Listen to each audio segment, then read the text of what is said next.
Hello everybody, welcome back to my channel. क्या होगा कि आज की जो वीडियो है वो क्लास 12th के लिए है। ऑर्गेनाइजिंग चैप्टर हम अपना शुरू करने वाले हैं। ये जो वीडियो है, इस वीडियो को शुरुआत करने से पहले मैं आपको थोड़ी बहुत ही इंस्ट्रक्शंस दे दूं। बेटा आप अपने साथ साथ नोट्स पेन उठा लीजिए जिसमें आप लिखोगे, बिकॉज हम साथ के साथ नोट्स बनाते जाएंगे और आप अपनी बुक भी खोल सकते हो। ठीक है, मैंने अपनी कोई भी वर्डिंग इसमें नहीं ली है। आपको जो भी दिखेगा आपकी बुक में से ही दिखेगा। तो अच्छा होगा अगर आप अपनी बुक साथ में खोल लें, तो आपको ईजी हो जाएगा अपनी लर्निंग्स को और इजी करना, आपको अच्छे से समझ आएगा। बिना किसी देरी के चलिए फिर शुरुआत करते हैं।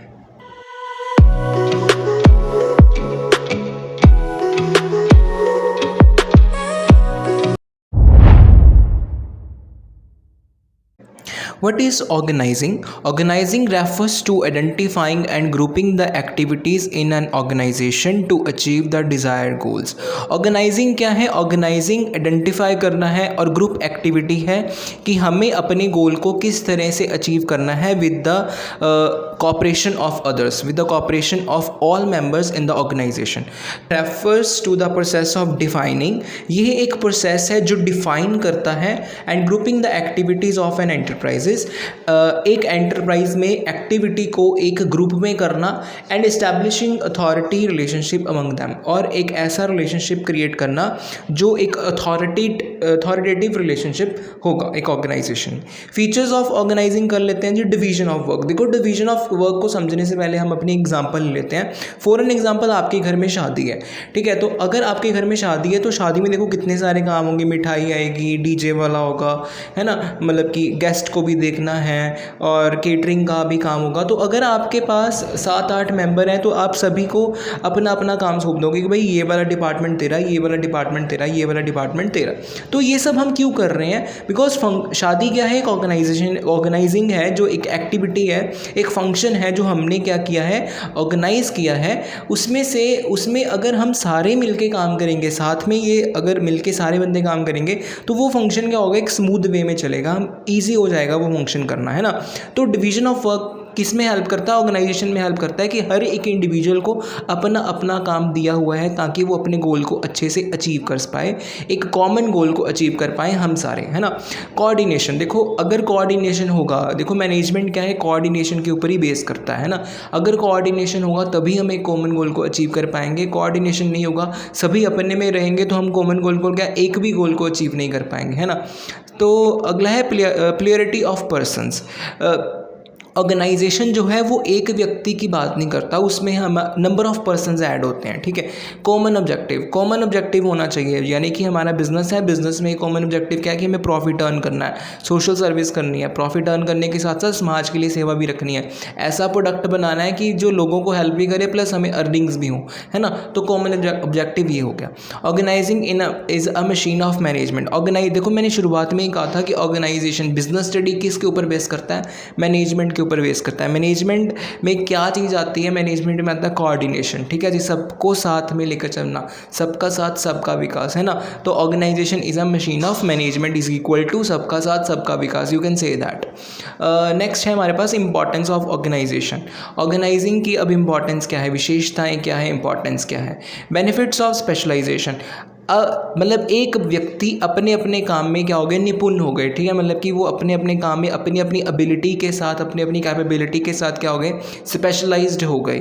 नेक्स्ट है क्लैरिटी इन वर्किंग रिलेशनशिप। हमें पता होगा कि किस व्यक्ति को कौन सा काम दिया गया है, या हम इन फ्यूचर में किस व्यक्ति को कौन सा काम दे सकते हैं कि उसकी 100% परफॉर्मेंस बाहर आ सकती है। तो ये क्लैरिटी है वर्किंग रिलेशनशिप में।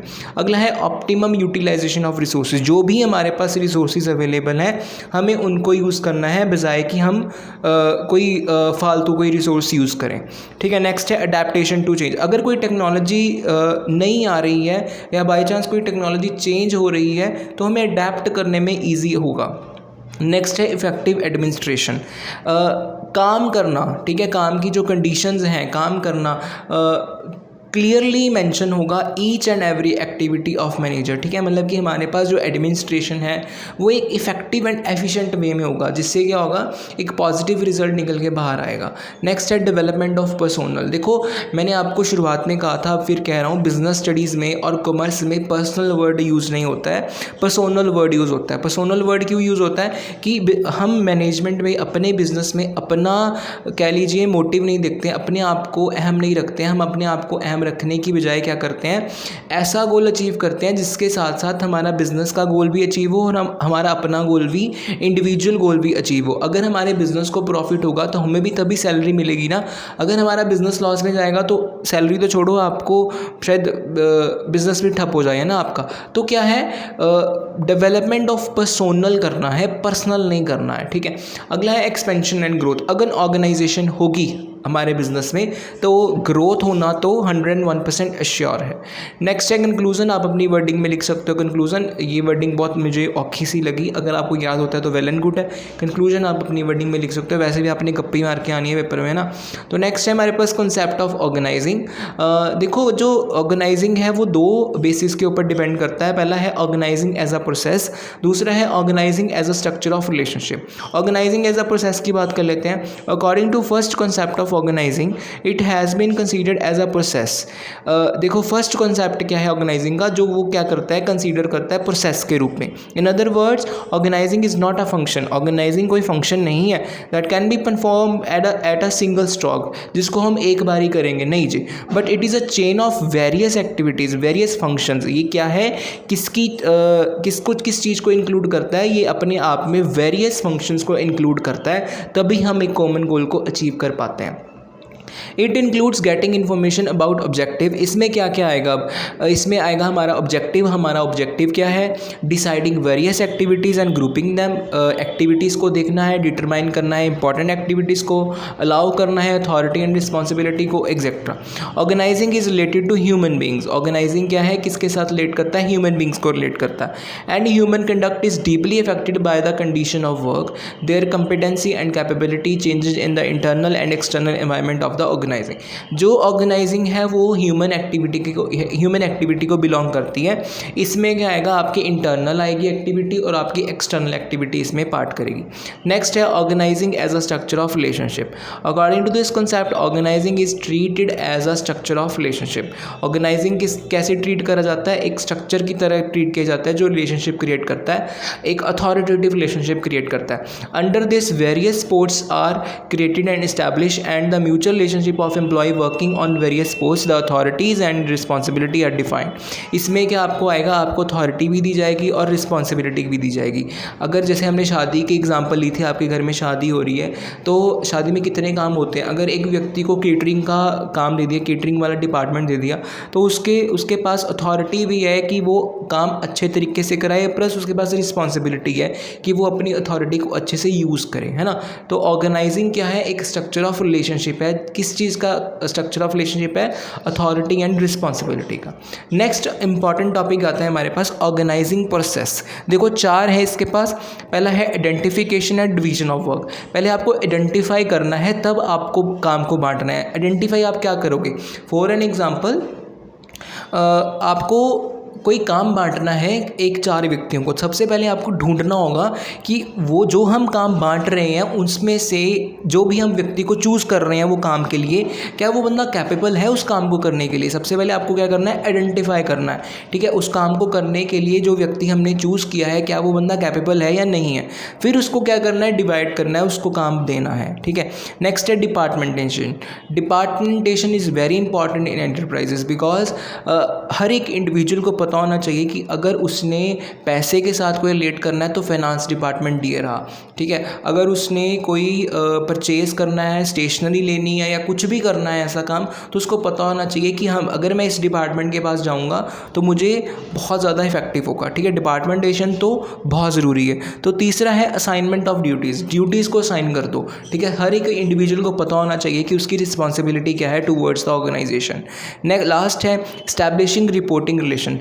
आपको एंड में क्या करना है कि रिपोर्ट देनी है अपने सीनियर को। तो इससे क्या होगा, आपको अच्छा कह लीजिए एक रिज़ल्ट मिलेगा, पॉजिटिव रिज़ल्ट मिलेगा, आपका जो कॉमन गोल है वो अच्छे से अचीव होगा with disciplined way.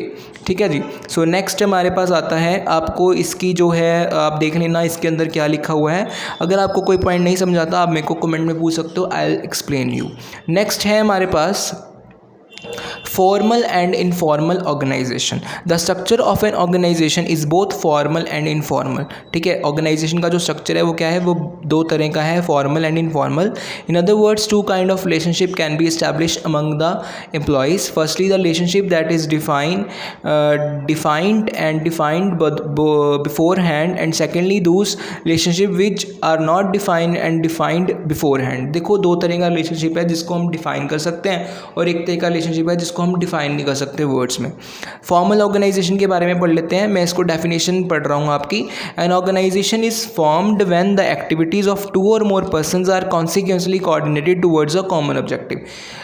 Formal organisation वो ऑर्गेनाइजेशन है जिसमें हमारे पास एक कॉमन गोल है और हमको नहीं, टू और मोर पर्सन्स को वो उस कॉमन गोल को अचीव करना है। जैसे कि अगर आप देख लीजिए कि एक ऑर्गेनाइजेशन है, बॉटल बनाने की आपने कोई कंपनी खोली है, कोई दुकान खोली है आपने, ठीक है जी, प्लास्टिक का कोई काम खोला है आपने, तो उसमें आपने अगर 8 बंदे रखे हुए हैं तो सबका गोल क्या होगा कि हमने सामान बेचना है, हमने अपना प्रॉफिट अर्न करना है, हमें अच्छे से कह लीजिए काम करके प्रॉफिट और ज़्यादा अर्न करना है। तो इसमें कॉमन गोल क्या आ गया कि आपको प्रॉफिट अर्न करना है। तो ये क्या हो गया, एक फॉर्मल ऑर्गेनाइजेशन होगी कि आप एक चीज़ में बंधे हुए हो, वो उस चीज़ का जो मेन मोटिव है वो क्या है, वो एक कॉमन ऑब्जेक्टिव है।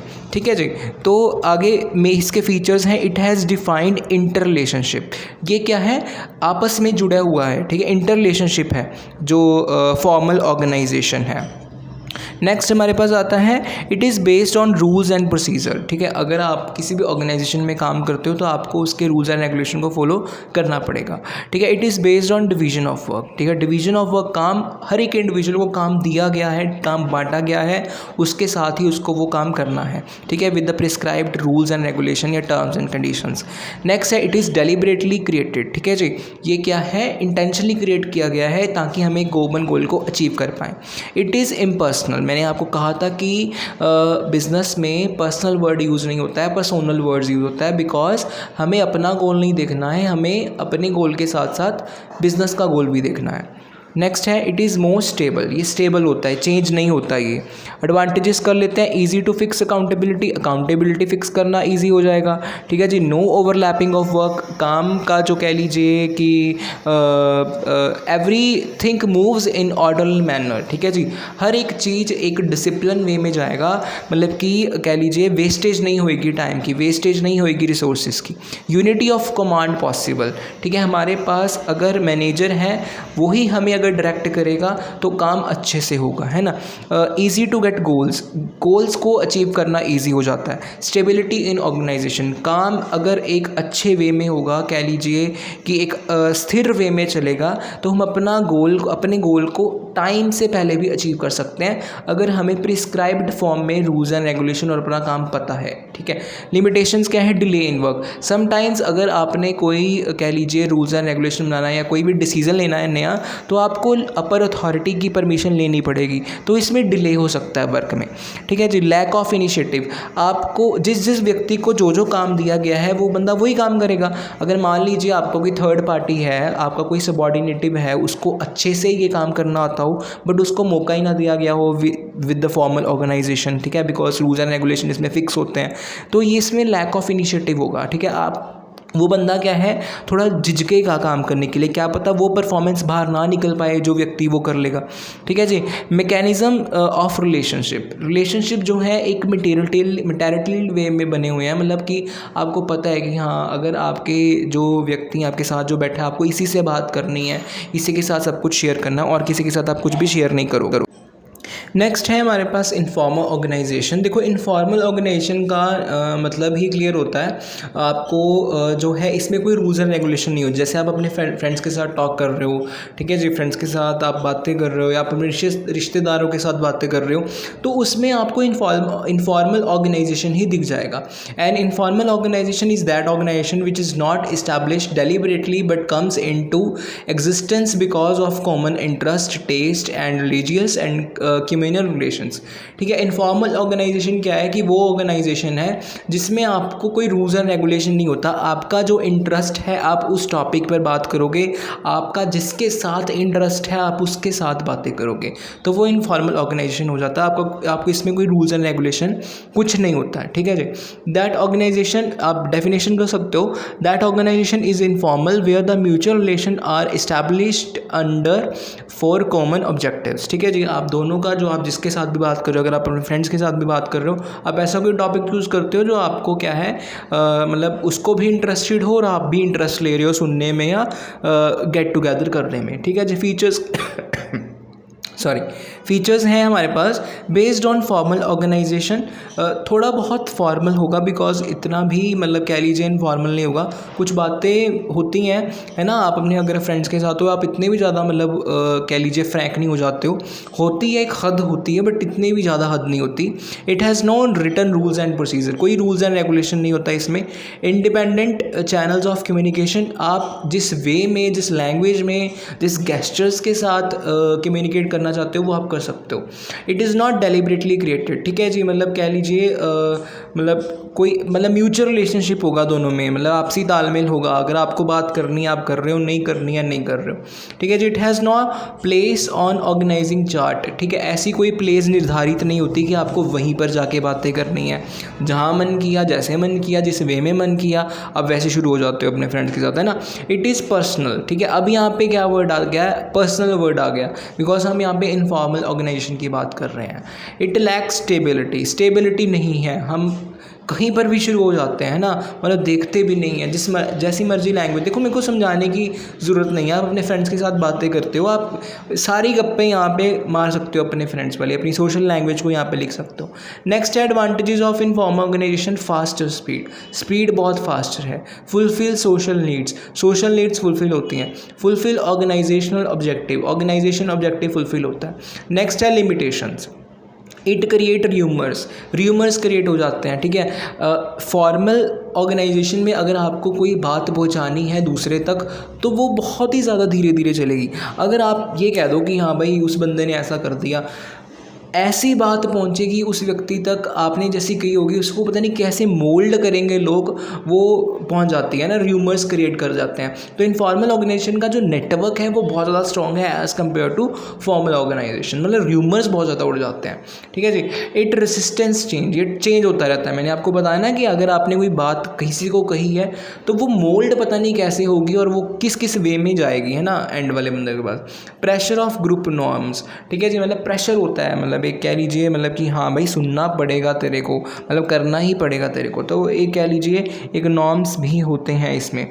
ठीक है, तो ये तो था आपका आज का टॉपिक जिससे हमने ऑर्गेनाइजेशन किया, इंपॉर्टेंस की, फीचर्स की, फॉर्मल एंड इनफॉर्मल यानी कि स्ट्रक्चर ऑफ ऑर्गेनाइजेशन किया है। तो this chapter is very important और बिजनेस स्टडी में आपको केस स्टडी बहुत ज़्यादा इंपॉर्टेंट है। तो केस स्टडी ये नहीं है कि हाँ पता नहीं आपको केस स्टडी का रट्टा मारना पड़ेगा, ये बच्चों का ना बहुत ज़्यादा कह लीजिए माइंड सेटअप बना होता है कि आपको बुक वाली ही केस स्टडीज़ करनी। नहीं बेटा, बुक वाली मत करो, आप चैप्टर को अच्छे से रीड करो, केस स्टडी आपको उसी में आ जाएगा।